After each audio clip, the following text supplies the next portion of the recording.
அனைவருக்கும் வணக்கம். Elon profile context for 29 ஜனவரி. ரெகுலராக கான்டெக்ஸ்ட் அப்டேட் பண்ணிகிட்டே இருக்கோம். ரெஃபர் எஸ்டர்டேவோட கான்டெக்ஸ்ட் பிரகாரம் இன்றைக்கி மார்க்கெட் வந்து உங்களுக்கு அப்டேட் ஆகிருக்கா அப்படின்றத நீங்களே செக் பண்ணி பார்த்துக்கோங்க. நான் ரிப்பீட்டடாக நான் சொல்ல விரும்பல. ஸோ இந்த பர்டிகுலர் டே பேங்க் நிஃப்டியோடைய இந்த லெவல்ஸை நோட் பண்ணிக்கோங்க. நம்ம என்ன லெவல்ஸ் பண்ணோம், முக்கியமாக இந்த லெவல்ஸ்லேருந்து இந்த லெவலுக்குள்ளே தான் மார்க்கெட் இருக்கணும் அப்படின்னு சொன்னோம். அந்த லெவலுக்குள்ளே மார்க்கெட் இருந்துச்சா அப்படின்றத நீங்கள் செக் பண்ணிக்கோங்க. முக்கியமாக இந்த பிபிஓசி ப்ரொஃபைலு, அப்போ பிபிஓசி ப்ரொஃபைலுக்கு மேலே மார்க்கெட் ஓப்பன் ஆகி இந்த ப்ரீவியஸ் டே ஹையை டெஸ்ட் எடுத்துகிட்டு ப்ரொஃபைல் போச்சா அப்படின்றத செக் பண்ணிக்கோங்க. ஸோ இப்போ வந்து மார்க்கெட் இப்போதைக்கு கீழே போக விருப்பப்படலையா அப்படின்னு செக் பண்ணிக்கோங்க. அதுக்கப்புறம் நேற்றோடைய கான்டெக்ஸ்ட்டில் நம்ம என்ன டிஸ்கஸ் பண்ணோம் அப்படின்றத நேற்றோட வீடியோ போய் பாருங்கள். அதில் வந்து உங்களுக்கு கிளியராகவே நான் சொல்லியிருப்பேன். இந்த மார்க்கெட் வந்து இந்த ரேஞ்சிலேருந்து கீழே வந்தாலும் என்ன மாதிரி அது கான்ஃபிடன்ஸ் இருக்குது அப்படின்றது நாங்கள் அப்டேட் பண்ணியிருக்கோம். ஓகே, ஸோ நிஃப்டியோட அப்டேட்டும் பார்த்தீங்க அப்படின்னா இந்த பிபிஓசி ப்ரொஃபைலுக்கு பிலோவில் நமக்கு இந்த லோக்கு கீழே ஓடிஎஃப் கன்ஃபர்மேஷன் வேணும், 22,800 கீழே வேணும் அப்படின்னு பேசியிருந்தோம். கிடைக்கல சார். அப்சைடில் போகிறது தான் இந்த லெவல்ஸ்க்குள்ளே உங்களுக்கு ப்ரொஃபைல் டெவலப் ஆகும், அதை வச்சு நீங்கள் பாருங்கன்னு சொன்னோம். அப்போ எந்த இடத்துல ப்ரொஃபைல் டெவலப் ஆயிடுச்சு அப்படின்றத நீங்கள் செக் பண்ணுங்கள். ஸோ இது மாதிரி ஒரு நாளுடைய கான்டெக்ஸ்ட்டில் அதுக்கு தகுந்தாப்புல உங்களால் அடுத்த நாள் ஃபாலோ பண்ண முடியாது, நீங்கள் செக் பண்ணுங்கள். இப்போ வந்து இன்னையோட கான்டெக்ஸ்ட் போவோம். இன்னையோட கான்டெக்ஸ்ட்டை பொறுத்த வரைக்கும் மந்த்லி ப்ரொஃபைலோட அப்டேட் வந்து நம்ம ஸ்டில் வந்து ஸ்டாண்ட்ஸ் வந்து இந்த டிமாண்டுக்கு கீழே எனக்கு என்ன இந்த டிமாண்டுக்கு கீழே நமக்கு என்ன வேணும், ப்ராப்பர் ஓடிஎஃபோட கன்ஃபர்மேஷன் நமக்கு வேணும் அப்படின்றது. அப்படி இல்லை அப்படின்னா நம்ம எதுவும் டிசைட் பண்ண முடியாது. ஸோ அதுக்குண்டான விஷயங்களை நம்ம பார்க்கணும் அப்படின்றத நோட் பண்ணோம். ஸ்டில் வந்து நமக்கு டிமாண்டுக்கு பிலோவில் மார்க்கெட் என்ன பண்ணல, ஒரு டெய்ல் பண்ணிட்டு அப்படி உள்ளே வந்திருக்கு. இதுக்கு மேலே நிறைய கான்செப்ட். ஸோ இந்த டிமாண்ட் வந்து இன்னும் கிளியர் ஆகலை அப்படின்னு தெரியுது. ஓகேங்களா, அதே மாதிரி இந்த டிமாண்ட்லேயும் நமக்கு கிளியர் ஆகலை அப்படின்னு தெரியுது. அப்புறம் வந்து வீக்லி ப்ரொஃபைலை பொறுத்த வரைக்கும் போன வாரத்துடைய ப்ரொஃபைலுக்கு பிலோவில் வந்து இனிஷியேட்டிவ் செல்லிங் வந்து கண்டினியூ ஆகலை. ஓகேங்களா, மார்க்கெட் இனிஷியேட்டிவ் செல்லிங்கே நடக்கலை. அப்படியே உங்களுக்கு என்ன இருக்குது, அப் சைடுக்கு டேர்ன் ஆகி லாஸ்ட் வீக் ப்ரொஃபைலுக்குள்ளேயே தான் ரேஞ்ச் இருக்குது. நிஃப்டியும் அதே மாதிரி தான். போன வாரம் ப்ரொஃபைலுக்கு பிலோவில் நமக்கு ஓடிஎஃப் இல்லை, இங்கே உடனே ரிவர்ஸ் ஆகிடுச்சு, இங்கே ஓடிஎஃப் இல்லை. So we have to wait for proper direction. So market ஏதோ ஒரு நியூஸ்க்காக வெயிட் பண்ணுது, அது வந்து பட்ஜெட்டுக்கான நியூஸாக கூட இருக்கலாம்.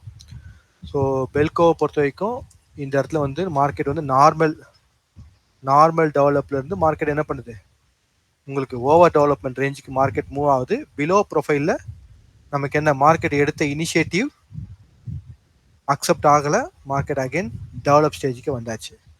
அதே மாதிரி இங்கே மார்க்கெட் ஓவர் டெவலப் ஸ்டேஜில் தான் இருக்குது. ஓவர் டெவலப் ஸ்டேஜில் மார்க்கெட் இனிஷியேட்டிவ் எடுத்திருக்கு, அந்த இனிஷியேட்டிவ் இன்னும் கண்டினியூ ஆகலை, வெயிட் பண்ணி பார்க்கணும். இதெல்லாம் தான் நமக்கு கான்டெக்ஸ்ட்டு தெரிய வருது. ஓகே, நெக்ஸ்ட் வந்து பேங்க் நிஃப்டியோட context. So bank Nifty context பிரகாரம் பார்த்தீங்கன்னா நேற்றோட கான்டெக்ஸ்ட்டுக்கு தகுந்தாப்பில் இருக்கான்னு செக் பண்ணிக்கோங்க. ஸோ நேற்றோடைய ப்ரீவியஸ் டே ஹை, அப்புறம் பிபிஓசி ப்ரொஃபைல், அப்புறம் பையிங் டைல் இதெல்லாம் இருந்துச்சு. மார்க்கெட் ஓப்பன் ஆனது இங்கே எக்ஸாக்ட் பேலன்ஸ். ஸோ போய் டெஸ்ட் எடுத்தது ப்ரீவியஸ் டே ஹை எடுத்தோன்னே உங்களுக்கு ஒன் டைம் ஃப்ரேம் கிளியராக மார்க்கெட்டில் இருக்குது. நெக்ஸ்ட் இந்த மல்டி டே ஹை இந்த ப்ரொஃபைலு மேலே மார்க்கெட் ரிஜெக்ட் ஆகுது அப்படின்னு கிளியராக நமக்கு இருக்குது. கான்டெக்ட் பிரகாரம் கரெக்டாக இருக்குது. அப்போ இன்னையோட கான்டெக்ட் என்னவாக இருக்கும், மார்க்கெட் இங்கே க்ளோஸ் ஆகிருக்கு, இந்த ரிஜெக்ஷன் பாயிண்ட் முக்கியமான பாயிண்ட்டாக இருக்கும். நெக்ஸ்ட் இந்த செல்லிங் டெய்லு, இந்த ரேஞ்சோடைய ஹை, அப்புறம் இந்த பேலன்ஸ் ப்ரொஃபைலுக்கு அபோவில் மார்க்கெட் கன்ஃபார்ம் ஆகிருக்கு. பிலோவில் வந்து இந்த பிபிஓசி ப்ரொஃபைல் உங்களுக்கு அப்டேட்டடாக இருக்குது. Okay, okay. So PBOC profile balance, இங்கே ரிஜெக்ஷன் பாயிண்ட் நமக்கு இருக்குது. அதுக்கப்புறம் இந்த இடத்துல இருக்கக்கூடிய செல்லிங் டைல் இருக்குது, ரேஞ்ச் இருக்குது. அதுக்கப்புறம் இந்த இடத்துல இருக்கக்கூடிய பையிங் டைல், இதில் தான் இருக்குது. Market again one more time நமக்கு என்ன கன்ஃபார்மாக இருக்குது, மார்க்கெட் ரேஞ்சில் தான் இருக்குது. பட் டெவலப் முடிஞ்சிச்சு. முக்கியமான பாயிண்ட் பார்த்துக்கோங்க, market bank Nifty over develop ஸ்டேஜில் தான் இருக்குது. ஸோ பிலோவில் ரிஜெக்ஷன் ஆயிருக்கு. அப்போ அபோவில் கன்ஃபார்ம் ஆகுதான் நம்ம என்ன பண்ணோம், ஓடிஎஃப் ரெஃபரன்ஸ்க்காக வெயிட் பண்ணணும்.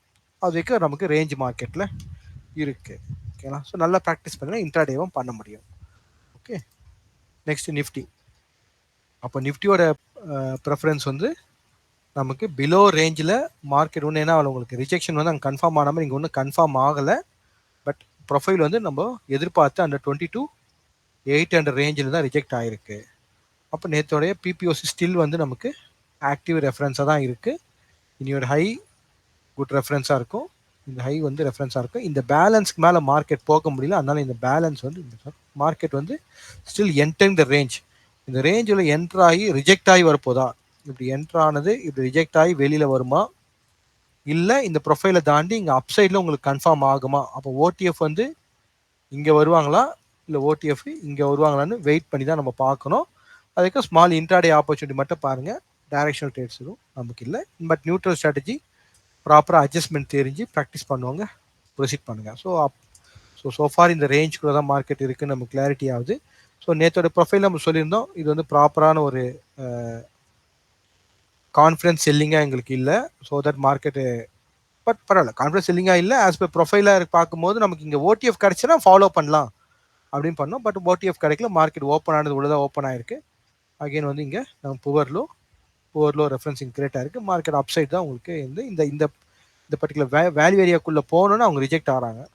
ஸோ அப்போ இங்கேருந்து மார்க்கெட்டுக்கு செல்லிங் ப்ரெஷரும் இருக்குது, இங்கேருந்து மார்க்கெட்டு பையிங் ப்ரெஷரும் இருக்குது. ஸோ இந்த ரேஞ்சுக்குள்ளே மார்க்கெட்டை மெயின்டைன் பண்ணுறாங்க. 23,300 அண்ட் 22,800 இந்த 500 பாயிண்ட்ஸ் ரேஞ்சுக்குள்ளே தான் மார்க்கெட் இருக்குன்னு தெரியுது. Fine, whatever it is, market ரேஞ்சுன்றது நம்ம ஆல்ரெடி டிசைட் பண்ணிட்டோம். Proper break out and follow ஆற வரைக்கும் நம்மளால எதுவும் டிசைட் பண்ண முடியாது.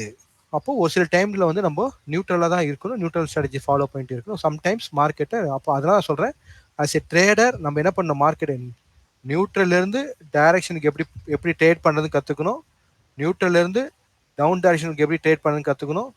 அப்புறம் மார்க்கெட் நியூட்ரல் டைரக்ஷன்லேருந்து எந்த சைடு வேணாலும் டைரக்ஷன் வந்து கொண்டு போகலான்றதை கற்றுக்கணும். அதுக்கப்புறம் மார்க்கெட் டைரக்ஷனாக போய் அப்படியே சைட்வேஸ்க்கு மாறும், அப்போ நம்ம என்ன பண்ணணும்னு கற்றுக்கணும், டைரக்ஷனை வந்து சைட்வேஸ்.